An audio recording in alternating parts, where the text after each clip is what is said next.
Hey guys, and welcome to a brand new New World video.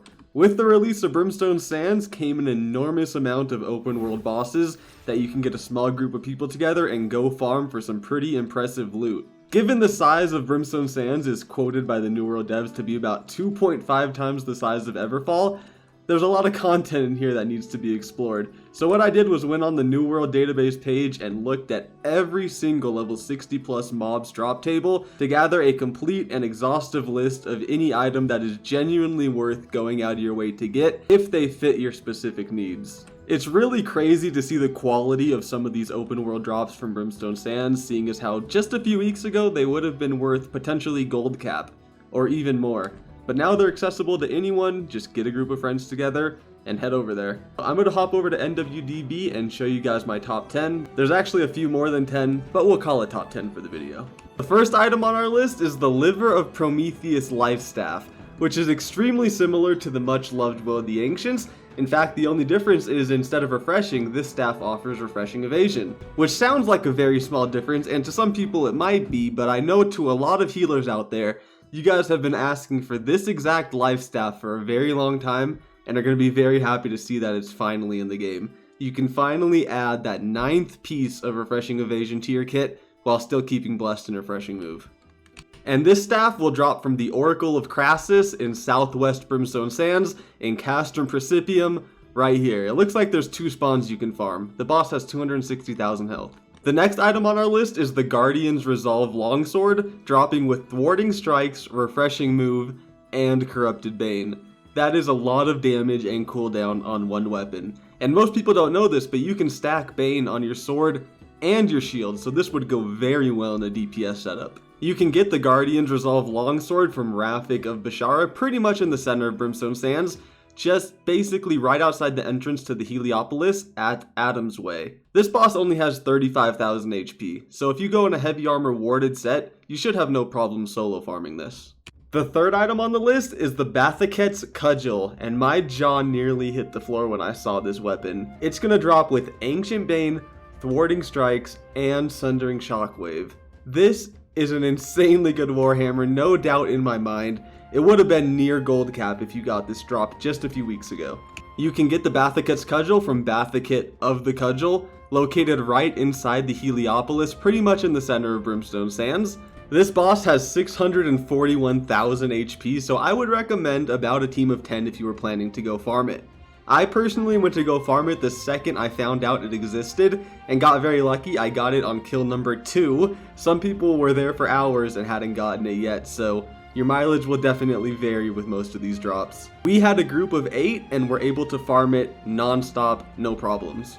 The next item on the list is another very strong Ancient Warhammer. It's called the Wall Builder, and it drops with Trenchant Strikes, Ancient Bane, and Mortal Power. And since Mortal Power was buffed, this is an extremely good Warhammer to run in an Ancient dungeon. If you notice, the Mortal Power lasts for 20 seconds when you or your team kills something, and it only has a 1-second cooldown. So this Empower is up basically for the entire duration of the dungeon, and Warhammer has a tough time reaching Empower cap, so you can definitely put that Empower to work.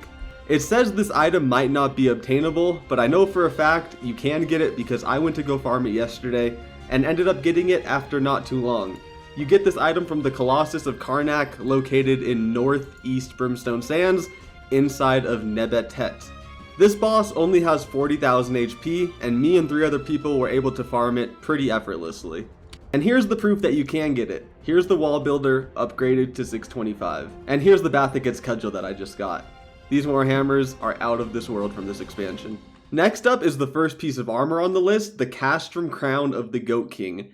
That's actually a pretty hard name to say. But this is a pretty nice replacement to the Chartist headpiece if you wanted to tank some ancient content, or if you just can't get the Chartist headpiece because Lazarus isn't currently mutated on your server, you can just come here and farm this. This is dropped from Stubbles the Goat King in the west of Brimstone Sands at the Place of Pillars. This boss only has 27,000 HP, so I imagine with some Beast Ward you can get it done solo. In my opinion, this piece is an upgrade from the Chartist headpiece because it replaces the Invigorated with Physical Aversion, making you that much more tanky. Next on the list is a bow that definitely looks a little bit questionable at first. Fangs of Seche, which drops with Enfeebling Poison Shot, Accuracy, and Plague Strikes.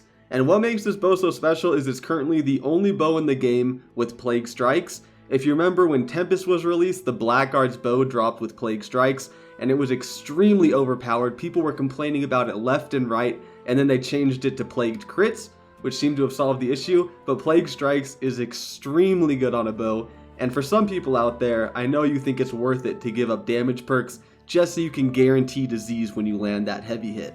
So this bow is extremely unique, and I'm sure some of you are going to be happy it exists, and some of you are going to be very mad it exists.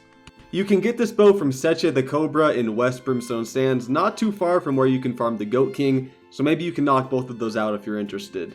This boss only has 35,000 HP, but it's ancient, so once again, if you wear an ancient set, I imagine you can farm this solo.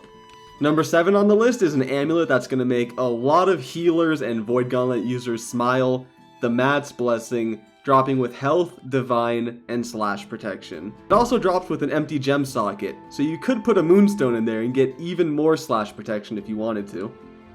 This item drops from the Judge of Purity, located at the top of Brimstone Sands, inside of Serpent's Pass. This boss only has 35,000 HP, so once again with the right gear you could probably obtain this solo, and I will probably try that later because I would say it's worth it. Divine health and slash protection in a free amulet drop. Number 8 on the list is the Feathers Bane Musket, which is all about damage. It drops with Empowering Shooter Stance, Beast Bane, and Enchanted. And if you don't know, Shooter Stance actually does count as light attacks, so Enchanted boosts the damage on it as well. Shooter Stance on the weapon grants you a 40% Empower when you land a hit with it, so you'll pretty much be at Empower cap as soon as you get into Shooter Stance with this thing. And the combination of Beast Bane and Enchanted will make it very fun to use if you're hunting down scorpions or any other beast in Brimstone Sands. You can get the Feathers Bane Musket from Featherbane, located in the Two Stones Grotto in southeast Brimstone Sands. This boss only has 30,000 HP, so gear up properly and go get it if you want it. At number 9, we have the Stone Hewer Greatsword. It drops with Ancient Bane, Trenchant Strikes, and Mortal Refreshment. The Mortal Refreshment perk, much like the Mortal Power perk, was buffed, and now it only has a 1-second cooldown, and it reduces all cooldowns by 10% whenever a mob dies. So once again, if you're speedrunning Lazarus, I imagine this would be very helpful. And remember, Trenchant Strikes is really good on a Greatsword because your heavy attacks charge twice as fast. So just something to think about, and also don't forget that they removed all of the resistance to damage types that mobs had. Ancients used to resist slash damage pretty hard. It was either 15 or 30%. Well, now they're neutral to it, so this sword is extremely viable there in my opinion. The Stone Hewer drops from the Manticore in southeast Brimstone Sands, inside of the Acropolis, which is where you do the main quest at anyway, so I'm sure you've already killed it before. I was there solo farming it today. I didn't personally get it, but it's not that hard to kill. It only has 31,000 HP, and although it is a scorpion, it's actually classified as an Angry Earth mob, so wear the appropriate ward if you plan to solo farm it. At number 11, we have the Num's Key Spear. This spear is going to drop with Keen Speed, Rogue, and Ancient Bane, and the combination of Rogue and Bane is a very powerful combination to DPS with if you can hit your backstabs. This spear is going to drop from the Keeper of Num inside of Num, basically in the middle of Brimstone Sands, right outside of the Heliopolis. This boss only has 25,000 HP, it's only level 61, put on your warded set and get to it. I really like how they made a lot of these bosses almost solo farmable. I'm sure some of them have some mechanics that might not make them so easy to kill, and you'll probably still want a group to do it in a relaxed manner, but it is possible if no one else wants to go with you. Next on the list, we have the Dusk Runner shoes, which are light, intelligence-based shoes that drop with Refreshing Evasion, Freedom, and Shirking Energy. And Shirking Energy on the foot slot is actually extremely unique, because normally this perk is exclusive to the leg slot. So now if you have an intelligence-based build, but don't want to dish out an absurd amount of coin for some best-in-slot pants with Shirking Energy, or use a subpar pair of pants just because they have Shirking Energy and you want it in your setup, you can come here and farm these for free and still get all the perks that you want in your setup. And yes, I'm aware that they're similar to the Wizened boots from Tempest. They both have Shirking Energy, but the Wizened boots have Refreshing and Elemental Aversion. These boots have Refreshing Evasion and Freedom, which is undeniably better. Freedom is a top tier perk. Elemental Aversion is arguably garbage. So these being in the game, available to farm for free, is amazing. You can get these shoes from Dawn's Chariot Kepri pretty much in the middle of Brimstone Sands, right outside the Heliopolis in this little circle right here. This boss has over 700,000 HP, so bring a team if you plan on farming it. And lastly, we have the Shadow's Edge Longsword, which drops with Enchanted, Rogue, and Keenly Empowered. 3 damage perks, you can never go wrong with that, although Sword does have a pretty easy time hitting the Empower cap, so maybe you can experiment with respecking your sword and taking away some of those Empower perks, so that you can benefit from this Keenly Empowered. And the combination of Enchanted and Rogue makes this an extremely solid PvP sword, or an all-purpose PvE sword. If you're DPSing a dungeon but don't have a sword with the specific Bane that you're looking for, this sword will fill the slot and get the job done almost the exact same. The combination of Enchanted and Rogue is very similar to Bane and Rogue, and you can dump Umbral Shards into this and not have to worry about what happens when the dungeon rotates and then you have to upgrade another sword. This is a pretty good all-purpose DPS sword. And you can get the Shadow's Edge from the Sneak located in the northwest of Brimstone Sands at Hiru Plaza. This boss is ancient and only has 35,000 HP. But anyway, those are the top farmable items that I could find scrolling through the loot tables of each boss in Brimstone Sands.